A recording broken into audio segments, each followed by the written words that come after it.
قال النبي صلى الله عليه وسلم: أعمار أمتي ما بين 60 و70 وقليل من يجاوز ذلك. شوف يا كلام النبي صلى عليه، وقليل من يجاوز 60 و70.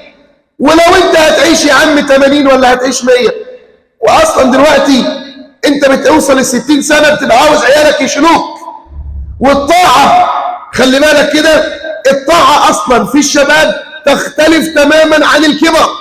لذلك النبي قال لك ايه؟ اغتنم شبابك قبل هرمك. يعني لو انت هتموت وانت عندك 80 سنه، لو انت هتموت وانت عندك 80 سنه، يبقى هتاخد على الاقل يا عم من 20 لغايه قول 50 وانت يعني طاقتك بصحه جيده. ده لو انت صحتك كويسه لغايه 50.